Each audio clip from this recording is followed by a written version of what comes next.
मैं श्रवण कुमार आप सबको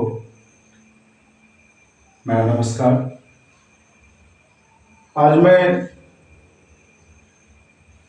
इस क्लास में क्लास 7 का विज्ञान पाठ का एक अध्याय है जंतुओं में पोषण, उसी से संबंधित हम आज डिस्कस करने जा रहे हैं, जिसमें हमारा मुख्य टॉपिक जो है आज मानव पाचन तंत्र है। मानव पाचन तंत्र में हम यह देखेंगे कि मानव में किस प्रकार भोजन का पाचन होता है। आइए हम इस क्लास से अवगत होते हैं, समझने का प्रयास करते हैं आखिर मानव में भोजन कैसे पाचन हो जाता है, क्योंकि यह एक रहस्य भी छोटे बच्चों में रहता है कि हम जो खाना खाते हैं वह खाना खाने के बाद मुंह के माध्यम से कहाँ चला जाता है, पेट में जाता है। पेट में जाने के बाद फिर क्या हो जाता है, फिर हमको भूख क्यों लग जाती है। तो ये कुछ मूलभूत प्रश्न भी है जिसको हम समझने का प्रयास करेंगे, क्योंकि यह हमारे दैनिक जीवन से जुड़ा हुआ चीज है, खासकर हमारे पार्ट से, हमारे शरीर से जुड़ा हुआ चीज है। इसलिए इस वीडियो को, इस क्लास को हम थोड़ा इंटरेस्टिंग तरीके से देखेंगे और समझने का प्रयास करेंगे। आइए देखते हैं। ये मानव का एक डायग्राम बना हुआ है, जिसमें आप देख सकते हैं कि सबका नामांकित किया गया है। जैसे सबसे ऊपर का पार्ट आप देख सकते हैं कि लिखा हुआ मुख गुहा। गुहा मतलब होता है क्या? गुफा। हमारे जैसे देखिए मुंह है, मुंह के अंदर क्या है? गुफा। तो इसलिए इसका नाम क्या रख गया है? मुख गुहा रखा गया। मुख गुहा में भी बहुत सारे पार्ट्स होते हैं, दांत होते हैं, जीभ होते हैं, ग्रंथियां होती है। ये सब का कहीं न कहीं हमारे भोजन के पाचन में अहम भूमिका होती है। आगे देखेंगे, ये मैंने बताया अभी कि मुख गुहा में ही क्या होती है? ग्रंथि होती है। अगर देखा जाए हमारे मुख गुहा में 3 जोड़ी ग्रंथियां होती है। कितना जोड़ी? 3 जोड़ी।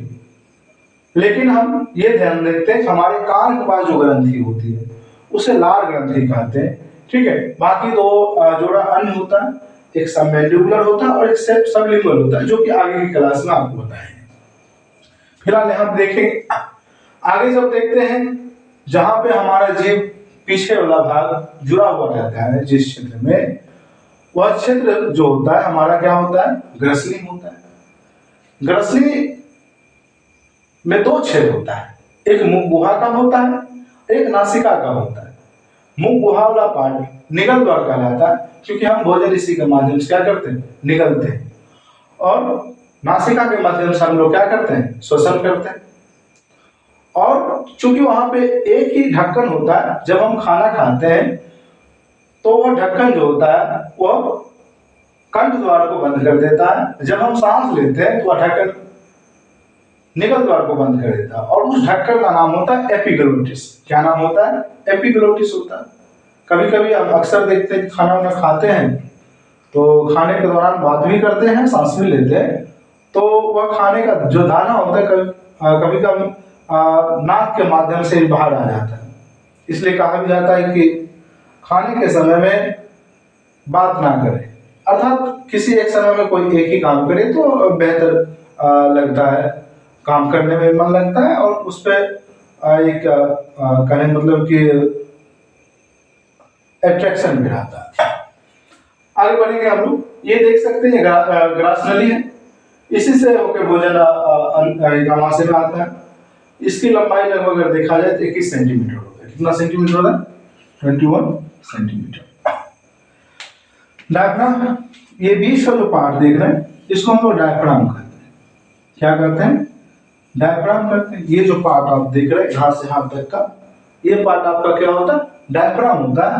और ये डायफ्राम हमारे शरीर के जो ऊपर का पार्ट है, ठीक है, कमर के ऊपर के पार्ट को 2 भाग में डिवाइड कर देता है। गर्दन से नीचे और कमर के ऊपर के पार्ट को 2 भाग में डिवाइड कर देता है। डायफ्राम के ऊपर वाले भाग को बक्ष गुहा कहते हैं। क्या कहते हैं? बक्ष गुहा। और डायफ्राम के नीचे वाले भाग को उदर गुहा कहा जाता है। क्या कहा जाता है? उदर गुहा। ऊपर वाले भाग बक्ष गुहा, नीचे वाले भाग उदर गुहा हुआ। और गुहा के बारे में मैंने बताया कि खाली जगह हो, हाँ उसमें पार्ट अलग अलग होंगे लेकिन जगह क्या होंगे? खाली होंगे। आगे बढ़ते हैं। आपने देखा कि डायफ्राम क्या कर दिया? दो भागों में डिवाइड कर दिया।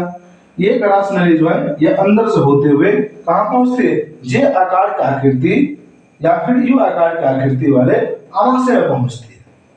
और आमाशय में अगर भोजन जब आती है तो फिर ये आगे जुड़ता है किससे? छोटी आंत से जुड़ती है। छोटी आंत, आप अगर इस आहार नाल की बात करते हैं, क्योंकि मुख गुहा से लेके और जहां से भोजन निष्कासन होता है, अर्थात उसको क्या करते हैं? मलद्वार करते हैं। मुख गुहा से भोजन ग्रहण करते हैं और जहां से अपशिष्ट पदार्थ निकलता है, ठीक है, उसको हम लोग क्या करते हैं? मलद्वार करते हैं या रेक्टम करते हैं। वहां तक की जो लंबाई होती है ना 8 से 10 मीटर होती है। कितना होती है? 8 से 10 मीटर होती है, ठीक है। तो इसमें अकेला जो देख रहे हैं ये, इसको कहते हैं हम लोग छोटी आंत कहते हैं। क्या कहते हैं? छोटी आंत। इस अकेला का लंबाई कितना होता है? 6 मीटर। तो छोटी आंत कहने मतलब वो छोट नहीं हो जाएगा, हाँ चौड़ाई में छोट होगा किंतु लंबाई में क्या है? सबसे लंबा। आपसे कभी भी पूछा जाएगा आहार नाल की सबसे लंबी भाग कौन सा है, लंबा भाग कौन सा है, तो क्या बताएंगे आप लोग? छोटी आंत। इसके बाद छोटी आंत बड़ी आंत से जोड़ता है। जिस जगह पर जुड़ता है उस जगह को हम लोग सीकम कहते हैं। क्या कहते हैं? सीकम कहते हैं, या फिर आप अंधनाल भी कह सकते हैं, ठीक है।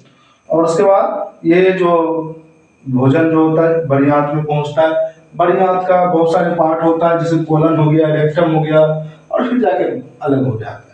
तो अब बारी से हम देखेंगे कि मुख गुहा में भोजन का क्या होता है। जैसे ही हम क्या करते हैं, क्योंकि मानव में जो भोजन का पाचन जो होता है वह 5 चरणों में होता है। कितना चरणों में? 5 चरणों में। फर्स्ट चरण अगर देखेंगे अंतर्ग्रहण, सेकंड चरण देखेंगे तो पाचन, थर्ड चरण देखेंगे तो अवशोषण, एंड फोर्थ देखेंगे स्वांगीकरण, और फिफ्थ देखेंगे उत्सर्जन एक्सक्रीशन। अंतर्ग्रहण मतलब क्या? अंतर्ग्रहण मतलब क्या? भोजन को अंदर ग्रहण कर लेते हैं। कैसे करते हैं हम लोग ग्रहण? हाथ की मदद से करते हैं। भोजन ग्रहण करते हैं, जैसे ये आपका मुख गुहा से क्या होता है? भोजन ग्रहण होता है। मुख गुहा से जब हम भोजन ग्रहण करते हैं तो हमारे मुख में क्या होती है? दांत होती है। 4 प्रकार के दांत होते हैं। 4 प्रकार के दांत में आप जानते हैं कृंतक होता है, रजनक होता है, चवर्णक होता है और अग्र चवर्णक होता है। कृंतक का काम क्या है? काटना। रजनक का काम है फाड़ना।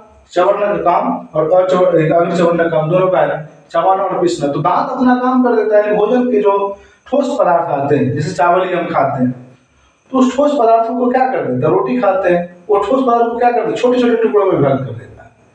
और इस प्रकार ये जो यहाँ पे देख रहे हैं लाड़ ग्रंथि, इसे क्या निकलता है? लाड़ निकलता है। क्या निकलता है? लाड़ निकलता है। और इस मुंह में एक जीव होता है जो आगे का भाग स्वतंत्र होता है, मांसल होता है, पेशी। वो क्या करता है? भोजन को गीला करने में मदद करता है। जो हम लोग सलाइवा कहते हैं, लाड़ कहते हैं, उसे लेके मिलाने में उसको मदद करता है, गीला करता है। और उसी में म्यूसिन पदार्थ होता है जो भोजन को निगलने में मदद करता है। और इसी लाड़ में एमाइलेस होता है जो क्या करता है? भोजन में उपस्थित कार्बोहाइड्रेट का क्या कर देता है? पाचन कर देता है। इस प्रकार मुख गुहा से ही भोजन का क्या हो जाता है? पाचन स्टार्ट हो जाता है। और लगभग कितना परसेंट? 30%। आपसे कभी भी किसी भी एग्जाम में पूछा जाए कि मनुष्य में पाचन का आरंभ कहाँ से होता है? मुख गुहा से होता है। मनुष्य में पाचन का कितना परसेंट मुख गुहा में पाचन हो जाता है? 30% पाचन हो जाता है। मनुष्य के मुख गुहा में कौन सा पोषक तत्व का पाचन होता है? कार्बोहाइड्रेट का पाचन होता है। कौन करता है? एमाइलेस करता है। एमाइलेस कहाँ होता है? लाड़ ग्रंथि में होता है। इस प्रकार हम अनेक क्वेश्चन को कर सकते हैं, समझ सकते हैं। हमारे जो पोषक तत्व होते हैं, ऐसे पोषक तत्व कहाँ पाचन होता है, तो बारी से हम लोग इसको देखते हुए आगे बढ़ेंगे।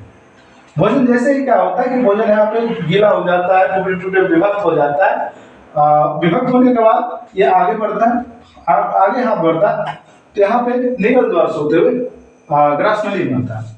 और ग्रासनली में एक गति होती है, ठीक उस प्रकार की गति जैसे आप देखे होंगे कभी कभी सांप जो है मेंढक को खाते हुए, ठीक है। सांप जब भी मेढक खाता है तो मेढक खाता है तो जिस जगह यानी कि सांप के पेट में जहां मेढक होता है वो भाग आप देखेंगे फूल जाता है, वहां जैसे ही आगे बढ़ता है वो भाग देखेंगे सिकुड़ जाता है।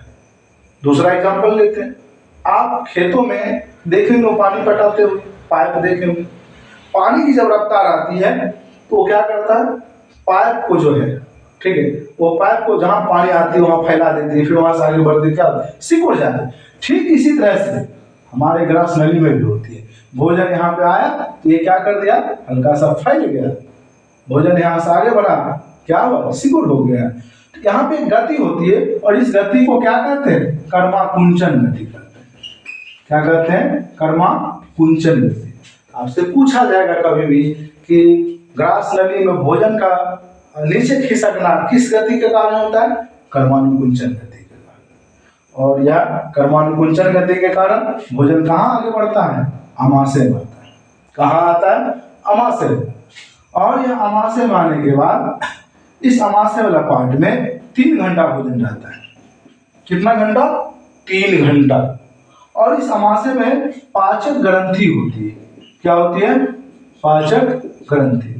अब पाचक ग्रंथि क्या होती है, तो पाचक ग्रंथि मतलब क्या, पचाने वाला एंजाइम इसमें होता है। इसी पाचक ग्रंथि से क्या निकलती है, एंजाइम। एंजाइम क्या करता है, एंजाइम जो होती है इसको पचाने में क्या करती है, सहायता करती है। भोजन को और खंडित टुकड़े टुकड़े करने में क्या करती है, मदद करती है। तो आपने एक शब्द को देखा क्या, अंतर्ग्रहण देखा। अब आप देखेंगे तो आंशिक पाचन यहाँ भी हुआ था 30%, थोड़ा पाचन आपको कहाँ होगा, अमाशय में होगा। छोटा छोटा पाचन होने के बाद आप आगे बढ़ेंगे तो पूर्णतः पाचन हो जाएगा। ठीक है, अमाशय में क्या होती है, ये पाचक ग्रंथि होती है और इससे कौन सा एसिड निकलता है, हाइड्रोक्लोरिक एसिड निकलती है। इससे एक और निष्क्रिय पदार्थ निकलती है, पेप्सिनोजेन। क्या निकलती है, पेप्सिनोजेन। ठीक है, इसके बाद एक और पदार्थ निकलता है, सलेस्मक।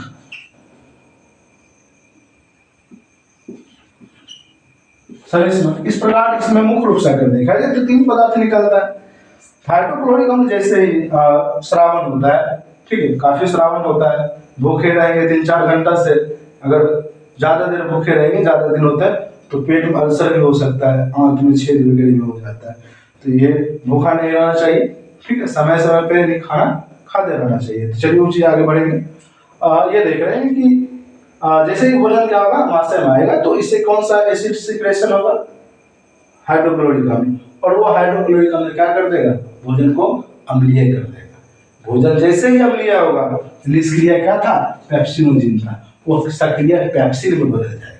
किसमें बदलेगा, सक्रिय पेप्सिन। जैसे ही सक्रिय पेप्सिन में बदला, वैसे ही भोजन में क्या होता है, प्रोटीन होता है।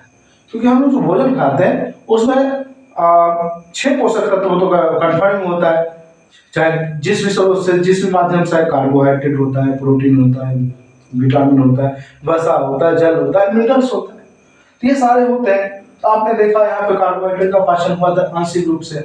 अब यहाँ पे प्रोटीन का पाचन कौन कर रहा है, सक्रिय पेप्सिन कर रहा है। कौन कर रहा है, सक्रिय पेप्सिन। पेप्सिन क्या कर दिया, प्रोटीन का आंशिक पाचन कर दिया। हाइड्रोक्लोरिक अम्ल था, वो उसको अम्लीय भी बना दिया और उसमें उपस्थित जो कीटाणु था उसको भी मारकर खत्म कर दिया। ठीक है, इसके बाद आपका क्या था, सलेस्मक। अब ज्यादा खट्टा पदार्थ अगर अंदर रहेगा तो आंत के परत को भी क्या करेगा, नुकसान पहुंचाएगा। तो उसके बचाव के लिए क्या करता है, अमाशय जो होता है खुद सेफ्टी एक एंजाइम प्रोवाइड करता है, यानी कि सिक्रेट करता है। जो सलेस्मक क्या करता है, अमाशय की जो परत होती है अपने चारों ओर एक आवरण बना रहता है, जो कि एसिड से क्या करता है, एसिड प्रभाव उस पर नहीं कर पाता। इसके बाद भोजन यह आगे बढ़ता है। आगे बढ़ने के बाद आप देखेंगे कि ये छोटी आंत में पहुंचता है। मैंने बताया कि छोटी आंत जो होती है आहार नल की सबसे लंबी नली होती है, लंबा भाग होता है जिसकी लंबाई 6 मीटर होती है। तो ये छोटी आंत में जब पहुंचता है और यहाँ पे भोजन का पूर्णतः पाचन होता है। छोटी आंत का 3 भाग होता है, जेजुनम, डेडुनम, इलियम होता है। हम लोग इलियम वाला पार्ट को पढ़ेंगे, गर्भनी पार्ट को पढ़ेंगे। ठीक है, आगे की क्लास में जेजुनम, डेडुनम इस पढ़ने को देखेंगे। तो यहाँ पे देखेंगे हम लोग छोटी आंत में पहुंचेंगे। जैसे ही छोटी आंत में आएंगे तो छोटी आंत में विभिन्न प्रकार के एंजाइम का सिक्रेशन होने लगेगा। वो कहाँ से आएगा? तो आपका लीवर से आएगा। यकृत से वो आपका कहाँ से आएगा? अग्नाशय से आएगा, पैंक्रियास से आएगा। यकृत के बारे में जानते हैं कि मानव शरीर का सबसे बड़ी ग्रंथि अगर देखा जाए तो क्या है? यकृत है, जिसका वजन लगभग कितना? 1.5 kg, समथिंग 1.5 kg के समथिंग है। बहुत देख सकते हैं 1.5 kg सबसे बड़ी ग्रंथि होती है। और इसी में पित्त होता है, यानी कि एक पित्ताशय में जमा होता है पित्त, जिसकी प्रकृति अगर देखा जाए तो यहाँ भोजन था अम्लीय, और इस पित्ताशय में होता है पित्त, जो क्या होता है? क्षारीय होता है और कलर में हरा कलर होता है। ठीक है, तो ये पित्त क्या होता है? ये पित्त आगे निकलने के बाद छोटियां तक पहुंचता है और उस भोजन को क्या कर देता है? क्षारीय कर देता है। ठीक, कैसे कर देता है? क्षारीय बनाता है। अग्नाशय से बहुत सारे एंजाइम निकलते हैं, ट्रिप्सिन वगैरह निकलते हैं। ठीक है, और वो सब क्या कर देते हैं? भोजन को क्या कर देते हैं? भोजन को जो क्षारीय हुआ, क्योंकि ऊपर से क्या है? अम्ल था, नीचे क्या है? क्षार है। आपको पता है अम्ल और क्या क्षार मिलता है। ठीक है, तो क्या बनाता है? लवण और जल बनाता है। और ऐसी अभिक्रिया क्या कहलाती है? इसको हम लोग उदासीनीकरण भी अभिक्रिया भी कहते हैं। क्या कहते हैं? उदासीन, यानी उदासीन हो गया, सब कुछ क्या हो जाता है? पाचन हो जाता है। और पाचन होने के बाद क्या होता है? इसी छोटी आंत में उंगली जैसा, कैसा? उंगली जैसा रसांगुल होता है। रसांगुल मतलब क्या? बिलाई उसको कह सकते हैं। ये हमेशा चलते रहता है। ठीक है, हमेशा इस तरह से चलते रहता है। और यहाँ पे जो पाचन होता है, जो रस होता है, उस रस को क्या करता है? आगे की कोशिकाओं में क्या करता है? बढ़ाते रहता है पूर्णतः पाचन होने के बाद। तो ये जो आगे की कोशिका बढ़ा रहा है, इसको हम लोग क्या करते हैं? अवशोषण। क्या करते हैं? अवशोषण करते हैं। और फिर अवशोषण होने के बाद शरीर के विभिन्न पार्ट में फिर से चला जाना। ठीक है, ये आपका क्या हो जाता है? श्वंगीकरण हो जाता है। और फिर जो आप देखिए, जो उधर वाला पार्ट यानी कि जो पाचन होकर चला गया, अब बचा क्या? सिट्ठी। क्या तारीख है? केतारी लगना रस क्या करते हैं? चूस लेते हैं, बचता क्या है? सिट्ठी। तो वही बच जाता है सिट्ठी। और सिट्ठी क्या होता है? वो कहाँ चला जाता है? बड़ी आंत में चला जाता है। और बड़ी आंत में जाने के बाद धीरे धीरे आगे बढ़ता है। बड़ी आंत के वो पार्ट होता है कोलन। क्या होता है? कोलन होता है। और उस कोलन में क्या होता है कि जल का पाचन हो जाता है। किसका पाचन होता है? जल का। यहाँ देखेंगे तो क्या होता है? कोलन होता है, जल का पाचन होता है।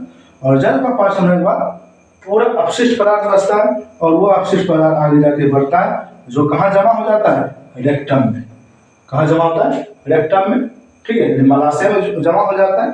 ठीक है, इसके बाद बंदुआर से एनस के माध्यम से क्या होता है? समय समय पर जब जरूरत होता है तब हम सब जाते हैं, उसको क्या कर देते हैं?